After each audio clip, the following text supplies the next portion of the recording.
सौतेली माँ और जादुई बर्थडे केक का ताला। सलीमपुर गांव में कविता अपनी सौतेली माँ निर्मला के साथ रहती थी। निर्मला कविता पर बहुत अत्याचार करती थी और उसे पूरा दिन घर का काम करवाया करती थी। 10 साल पहले की बात है। कविता अपनी सगी माँ सुमन के साथ हंसी खुशी से रह रही थी कि तभी अचानक सुमन की तबीयत खराब हो जाती है और सुमन के मौके पर ही मृत्यु हो जाती है। कविता की परवरिश और देखभाल के लिए अब कविता के सर पर कोई सहारा नहीं था, क्योंकि उसके पिता घनश्याम एक टैक्सी ड्राइवर थे और वो दूर शहर में टैक्सी चलाया करते थे। इसलिए उन्हें काम के सिलसिले से सदा घर से बाहर रहना पड़ता था। कविता की देखभाल और अच्छी परवरिश के लिए कविता के पिता एक निर्मला नाम की महिला से शादी कर लेते हैं, जो तब से लेकर आज तक कविता के ऊपर बहुत अत्याचार कर रहे थे। परंतु फिर भी सौतेली ही सही थी तो वो कविता की माँ ही, जिस कारण कविता भी कुछ नहीं बोलती थी और अपने माँ के सभी बताए हुए काम समय पर करती थी। इसी बीच निर्मला की खुद की भी एक बेटी हो गई, जो कि निर्मला की सगी बेटी थी वैष्णवी। निर्मला वैष्णवी को बहुत प्यार करती थी और वैष्णवी की हर जिद पूरी किया करती थी। बेचारी कविता के पिताजी जो कुछ भी कमाकर शहर से भेजते थे, दोनों माँ बेटी मिलकर खर्च कर देती थी। निर्मला वैष्णवी को हर त्योहारों पर नई ड्रेसेस, मेकअप का सामान, खिलौने इत्यादि दिलाती थी, परंतु वो कविता को कुछ भी नहीं दिलाती और उसे वैष्णवी के पुराने फटे कपड़े ही पहनने को दिया करती थी। एक दिन कविता की तबीयत बहुत खराब हो जाती है और वो अपनी माँ से दवाई लाने के लिए कहती है। मेरी तबीयत बहुत ज्यादा खराब हो गई है और मेरे पेट में भी दर्द हो रहा है। कृपया आप मेरे साथ चलकर डॉक्टर को दिखा लाइए। अब मुझसे ये दर्द बर्दाश्त नहीं हो रहा माँ। कामचोर, घर के काम ना करने पड़े इसलिए बहाना बना रही है। मुझे तो कहीं से तेरी तबीयत खराब नहीं लगती। अच्छी खासी तो खड़ी है मेरे सामने। तेरे पिताजी ने शहर से पैसे भेजना बंद कर दिया है, इसलिए मैं तेरी दवाई नहीं करा सकती। सुन, नाश्ते का समय निकला जा रहा है, जल्दी से किचन में जाकर खाना बना दे, नहीं तो तुझे आज रात का खाना नहीं मिलेगा। अपनी माँ का ये व्यवहार देखकर बेचारी कविता बीमार हालत में ही किचन में खाना बनाने चली जाती है। कविता जैसे तैसे खाना बनाकर अपनी माँ के डाइनिंग टेबल पर लगा देती है और वहाँ से भूखे पेट ही जाकर घर के सभी कामों में लग जाती है। कविता फर्श पर पोछा लगा रही होती है कि तभी अचानक उसे बहुत जोरों से चक्कर आ जाता है और वो जमीन पर गिर जाती है। थोड़ी देर बाद जब निर्मला वहां आती है तो वो कविता को फर्श पर लेटा देख उस पर चिल्लाने लगती है। उठ कविता की बच्ची, मैंने तुझे घर की सफाई करने के लिए कहा था और तो यहाँ लेटकर आराम कर रही है। बहुत देर तक चिल्लाने के बाद जब वो नहीं उठती तो निर्मला घबरा जाती है कि कहीं ये कविता की बच्ची मर तो नहीं गई। अंत में निर्मला कविता को उठाकर हॉस्पिटल ले जाती है और उसका इलाज करवाती है। थोड़ी देर बाद कविता को होश आ जाता है और जब अपनी माँ निर्मला और वैष्णवी को अपने सामने देखती है तो वो उदास हो जाती है, क्योंकि वो जानती थी कि उसकी माँ निर्मला घर जाकर उस पर बहुत गुस्सा करेगी। मेरी प्यारी बेटी कविता, तुम्हें घबराने की कोई जरूरत नहीं है। तुम्हारे इलाज में जितने भी पैसे लगेंगे वो मैं दूंगी। तुम बस अपनी सेहत का ध्यान रखो।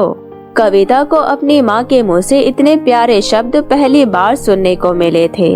वो अपनी माँ का बदला हुआ रूप देखकर खुश हो जाती है, परंतु यहाँ निर्मला के मन में तो कुछ और ही चल रहा था।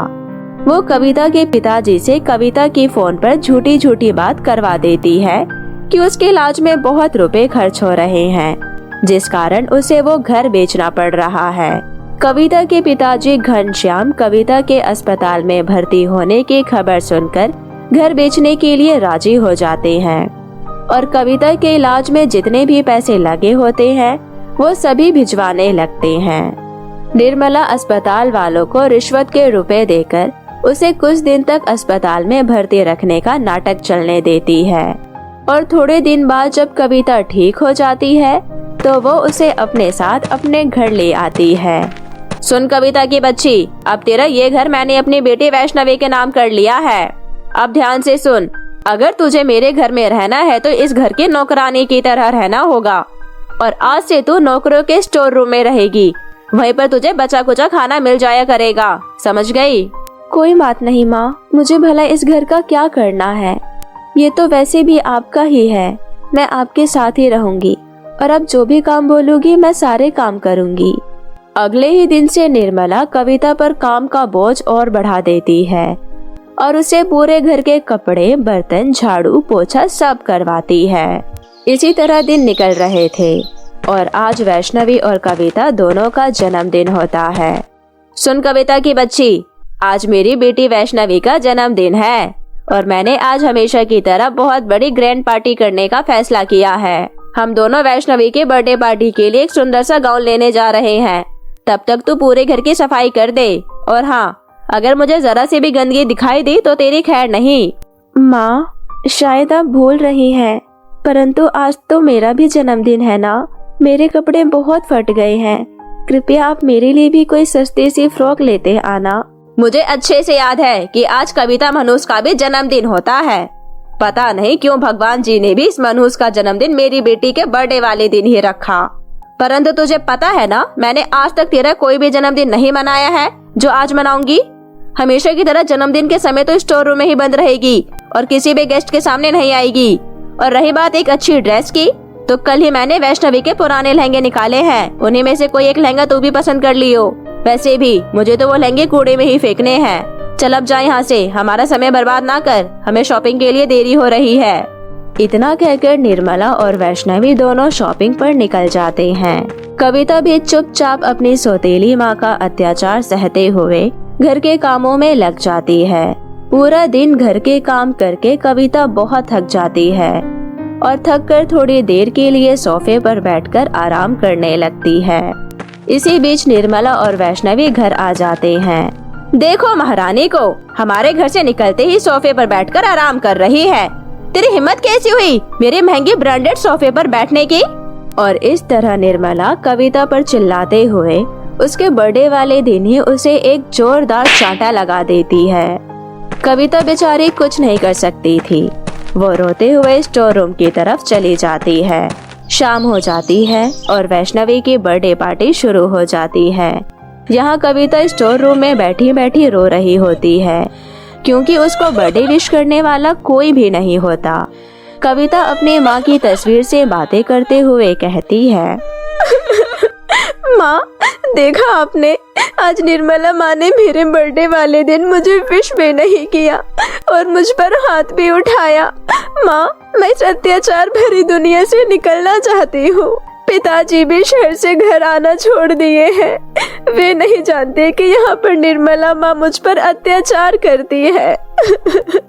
माँ, कृपया आप मुझे अपने पास बुला लीजिए। मुझे अब इस दुनिया में और नहीं रहना है माँ। इतना कह कहकर कविता जोर जोर से रो रही होती है कि तभी उसकी माँ की तस्वीर से उसकी माँ की आत्मा बाहर निकलती है। कविता बेटा, तुम्हें इस तरह रोने की कोई जरूरत नहीं है। अभी तुम्हारी माँ तुम्हें स्वर्ग से देख रही है। हाँ बेटा, मैं तुम्हारी माँ ही हूँ। तुम्हें घबराने की कोई आवश्यकता नहीं है। मैं तुम्हें तुम्हारे अत्याचारी सौतेली माँ से पीछा छुड़ाने के लिए एक तालाब बता रही हूँ। वो कोई मामूली तालाब नहीं है, वो जादुई बर्थडे केक का तालाब है। अब मेरी बात ध्यान से सुनो। गांव से 2 किलोमीटर दूर जंगल के बीचों बीच एक तालाब मिलेगा। वो दिखने में बहुत ही साधारण तालाब होगा, परंतु जब तुम वहां पर मेरा बताया हुआ मंत्र बोलोगी तो वो साधारण तालाब जादुई बर्थडे केक के तालाब में बदल जाएगा। वो मंत्र है, आबरा का डाबरा बदल दे अपना रूप। अच्छा बेटा, अब मैं चलती हूँ। अभी सही टाइम है, सभी लोग पार्टी में बिजी है। तुम पीछे वाले गेट से निकलकर उस जादुई बर्थडे केक के तालाब के पास चली जाओ। वो तालाब तुम्हारी जरूर मदद करेगा। इतना कहकर कविता की माँ की आत्मा वहाँ से गायब हो जाती है। कविता भी बिना समय बर्बाद किए सभी की नजरों से बचकर उस जादुई बर्थडे केक के तालाब की खोज में निकल जाती है। जंगल गांव से बहुत दूर था। कविता चलते चलते बहुत थक जाती है और अंत में जादुई तालाब के पास पहुंच जाती है। कविता तालाब के पास पहुंचकर कहती है, आबराकाडाबरा, बदल दे अपना रूप। कविता के ये मंत्र बोलते ही जादुई तालाब के ऊपर एक बहुत बड़ा विशाल जादुई केक का घर प्रकट हो जाता है। हैप्पी बर्थडे प्यारी बच्ची कविता, तुम्हारा इस जादुई केक के तालाब में स्वागत है। जरूर तुम एक ईमानदार और एक अच्छी दिल की लड़की हो जो तुम्हें यह जादुई केक का तालाब मिल गया है। मैं जानता हूँ कि किस तरह तुम्हारी सौतेली अत्याचारी माँ तुम पर बहुत अत्याचार करती है और तुम्हारा जन्मदिन भी नहीं मनाती है। तुम मेरे इस जादुई केक के घर में आ जाओ। यह तुम्हें बहुत सारे बर्थडे केक, अच्छा खाना, सुंदर सुंदर लहंगे और खेलने के लिए तुम्हें वीडियो गेम भी मिलेगा। कविता जादुई तालाब के केक घर की बात मानकर उसके अंदर चली जाती है और वो देखती है कि वो घर तो बहुत ही शानदार और बड़ा है और केक घर के कहे मुताबिक वहाँ बहुत सारे सुख सुविधाएं की चीजें थी। कविता इतना सब कुछ देखकर बहुत खुश होती है और अपनी माँ को याद करती है। माँ, आपको बहुत बहुत धन्यवाद। अब मैं इस जादुई केक के घर में रहकर ही अपने आगे की जिंदगी बिताऊंगी। और इस तरह कविता उस जादुई केक के घर में हंसी खुशी से रहने लगती है। तो मेरे प्यारे दोस्तों, कैसी लगी आपको मेरी ये कहानी? मुझे कमेंट करके जरूर बताएं और इसे अपने दोस्तों के साथ भी शेयर करें। और हाँ दोस्तों, अगर आपने अब तक मेरे चैनल को सब्सक्राइब नहीं किया है तो जल्दी से नीचे लाल बटन दबाकर अभी कर ले।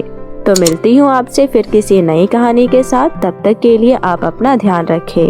बाय बाय दोस्तों।